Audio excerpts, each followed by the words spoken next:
And second, she already threatened to leave. And in that same interview, she basically put the team on notice because she said, I quote, "I'd like to be here for my career, but if things don't pan out, obviously I might have to make a move in a different direction and do what's best for me."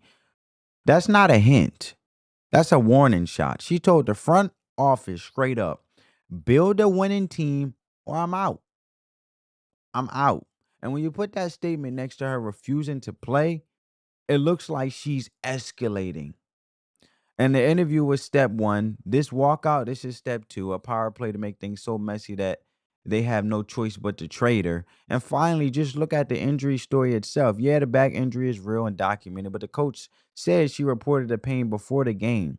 So if she was hurt enough to maybe not play at all, why was the plan all along for her to play the second half? Why wasn't she on the injury report to begin with? The story don't add up.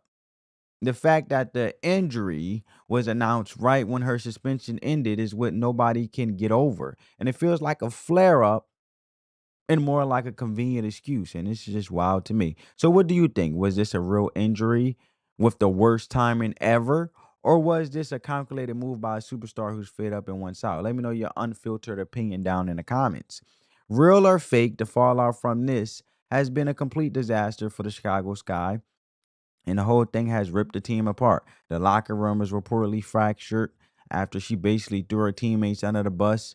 Um, we all know when it came to uh, a veteran, she threw under the bus.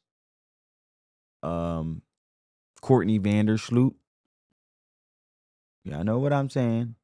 I did a video on it. Go check it out.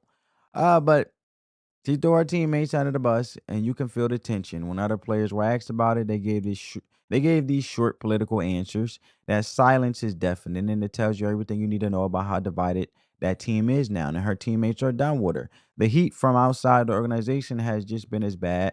Former players and analysts lining up to say she violated the code, and you just don't handle your frustrations by blasting your team in the media. That this puts the Chicago Sky in an impossible spot. And how do you even move forward? Because Coach Tyler Marsh is left giving these vague day by day updates, but you can tell he's furious. He's done with her mess, and management is stuck. Punish your biggest star too hard, you tank her trade value and lose her for good. Do nothing, and you tell the rest of the team that one player is above the rules, and you can kiss your team chemistry goodbye. So Angel Reese went from the savior of the franchise to his bigger problem, and that moment during the Aces game wasn't just about a half of basketball. It was a defining moment that has pushed the relationship between her and the Sky to the absolute